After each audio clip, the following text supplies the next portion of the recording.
はい、皆さんこんにちは。今日も動画をご覧いただいてありがとうございます。完全感覚ベカーです。本日の動画では、パンの生地を作り置きして食べたい時にすぐ食べれる冷凍の方法をご案内したいと思います。以前もパン生地を冷凍する方法はね、動画にしたことがあるんですけども、今回は前日のうちに冷蔵庫で2回目の発酵を終わらせて、もう正真正銘、起きてすぐね、オーブンに入れて焼けるっていう状態までご案内したいと思います。この動画を見れば、時間のある時にね、パンをたくさん作って、時間のない時にね、さっと焼くだけっていうような方法が学べるようになってます。それでは本編はこちらです。最後までご覧ください。どうぞ。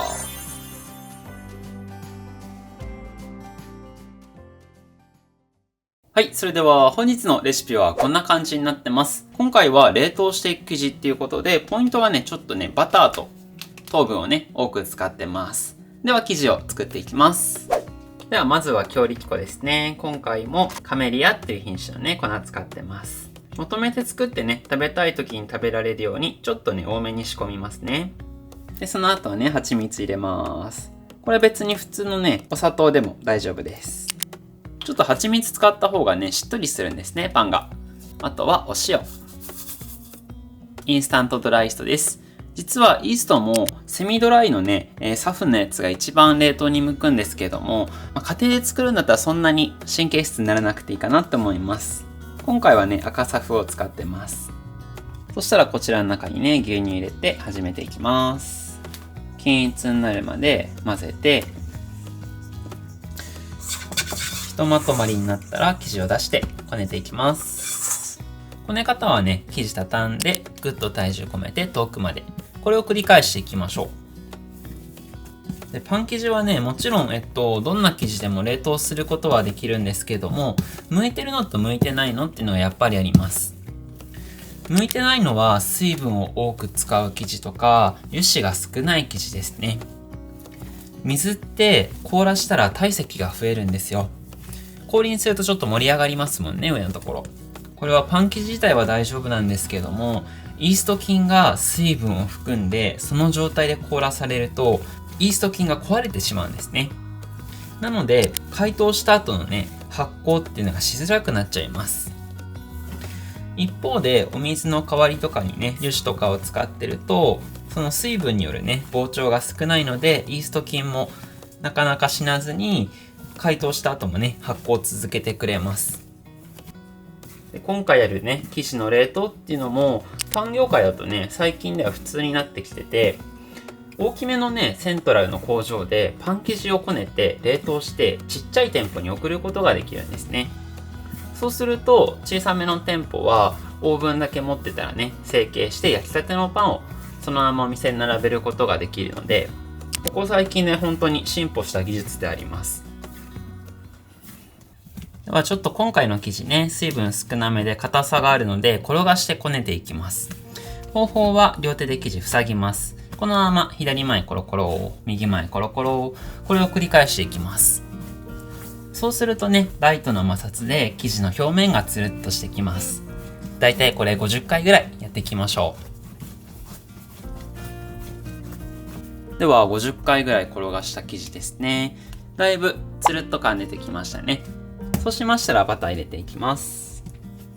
ではこちら中入れて、生地の中でなじませていきます。グリグリっとね。バターが入ってからね、最初の段階ではこうブチブチね、ちぎれていくんですけども、馴染んでくるとね、一体感出て、より柔らかくてプルッとした状態になるのでね、そこまでこねていきましょう。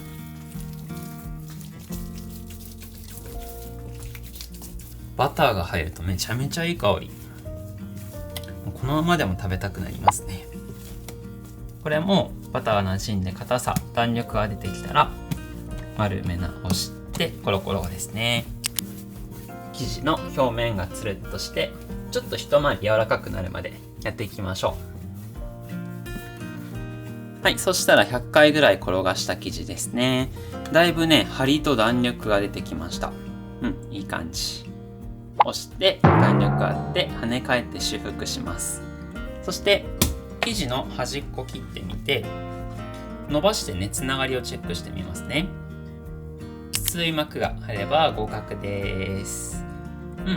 いいのではないでしょうか。こんな感じね。よくこねられた生地ほどこの膜薄くなります。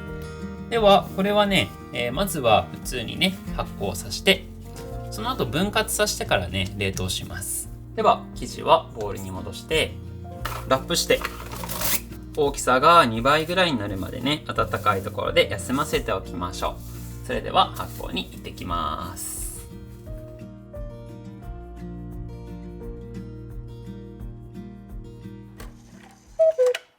はい、それでは発酵が終わった生地ですね。きちんとボリュームが出てます。ではね、小麦粉を手につけて、生地目を開けてプスッと刺します。スッと抜いた時に、この穴が塞がりきらなければ発酵が良好の合図ですね。これはね、いい感じ。全体のガスを抜きます。もっちもち。では生地出していきます。よいしょ。ではこの後ね、食べやすいサイズに分割してから冷凍していきます。で、この分割するサイズもあんまりね、大きくしてしまうと、解凍するときにね、中心の部分がなかなかね、温度戻らなくて大変だったりするので、だいたい 100g 以下ぐらいがおすすめですね。今回 60g 前後でね、分割していきます。では丸く整えていきますね。余分なガス抜いて、表面ね、つるっとするように伸ばして、余った生地後ろ、余った生地後ろ。そんな感じにしていくと、つるっとね、丸くなってきます。後ろは簡単にね、1箇所で閉じて、閉じた部分後ろにして置いときます。これ全部やりましょう。で、今日はプレーンのね、この丸いまま冷凍して、丸いまま解凍してね、丸いパンにしていくんですけども、中にクリーム詰めてクリームパンにしてもいいですし、別のパンに作り変えることも可能です。ただ中に入れるもの、包み込むものの特徴としては、あんまりね、水分多すぎない方がいいですね。やっぱり解凍した時に水が出てね、べちゃっとしちゃうので、なるべく使うものはね、水分切ったりとか、もともと水分の少ないものがおすすめです。では、並べるバットはね、くっつかないように油敷いておきましょう。全体にね、薄く伸ばしておきます。はい、これで OK。ちょっと間隔空けながらね、並べて凍らしていきます。では、これでラップして、だいたい美味しく食べて膨らみも問題ないぐらいだと、48時間。だいたい3日目になるとね、あんまり膨らまなくなってきて 70% ぐらいまでね、落ちてしまうので、なるべくこの生地は早めに使い切ることがおすすめです。で、冷凍するときは普通の冷凍庫でもいいんですけれども、もしね、あれば切れちゃう冷凍とかの方が温度も戻しやすいのでね、おすすめです。これは切れちゃう冷凍に入れてきます。入れてきます。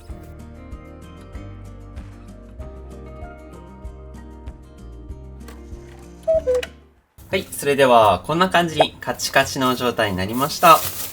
よくね、固まってます。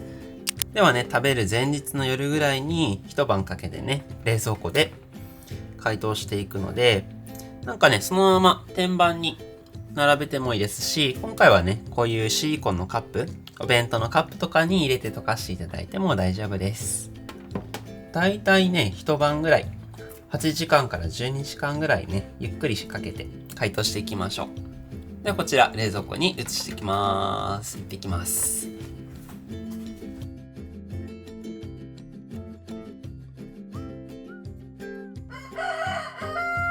はい、それではね、パンを焼きたい日の初日の作業は余熱を入れるところです。スタート。はい、それではこちらがね、解凍したパンですね。ボリュームもね、結構倍ぐらいになってますよね。で、ちなみに解凍する時のおすすめは野菜室がいいですね。イースト菌って3度以下だと発酵しなくなってしまうので、ちょっと温度がね、高めな野菜室がおすすめです。そうしましたら、これね、余熱入るまでちょっと置いときます。それではオーブン余熱入りましたので、天板に生地を移していきます。ちょっとね、ひんやりとしてますね。でもよくボリュームが出てます。それでは焼いていきます。いってきます。では、やけどに気をつけてね。生地いってらっしゃい。オーブンスタート。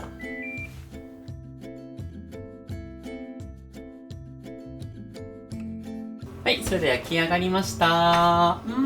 ふっくり。では、仕上がりはこんな感じですね。とっても可愛らしくてね、ちょっとハンプティ・ダンプティみたいですね。ではこれは、粗熱取れたらね、試食してみたいと思います。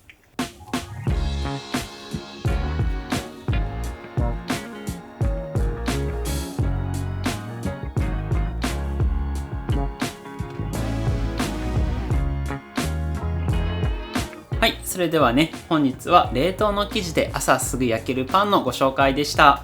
このね、パンのメリットとしては、時間のある時にね、生地作り置きして冷凍して取っておけるっていうことですね。そして寝てる間、冷蔵庫でじっくりと解凍しながら2回目の最終発酵させることで、ふんわりしっとり感のあるね、仕上がりになります。では早速味見をしてみたいと思います。こちらが先ほどちぎったやつですね。いただきます。もちもち。ふわふわ感としっとり感があってね、とっても美味しいですね。やっぱり生地も時間かけてね、ゆっくり発酵させた方が、小麦粉がしっかり芯まで水分をね、吸うんですね。なので、水分量がね、結構多いパンができます。で焼いてもね、結構ボリュームよく仕上がりました。この方法なら、忙しい朝でも焼きたてのパンを食べることができると思います。で、最後にこの冷凍生地のおさらいをすると、1つ目、生地作りの段階は油脂分がちょっと多めなリッチな生地にするっていうことと、冷凍するときはなるべく切れちゃう冷凍とかね、温度の低い冷凍庫にしましょう。そして解凍するときですね、あれば野菜室でちょっと温度の高いところで解凍するのがおすすめです。で、焼く直前の見極めは解凍前から大きさが2倍ぐらいになってたら OK です。このポイント守っていただけたら、大体どんな生地でもね、冷凍してすぐ焼くっていうことができるようになってます。ぜひ皆さんもお試しください。はい、それでは本日の動画いかがでしたでしょうか。勉強になったなとかパン冷凍してみたいなと思った方、ぜひチャンネル登録、高評価していただけると嬉しいです。ではまた次回の動画でお会いしましょう。失礼します。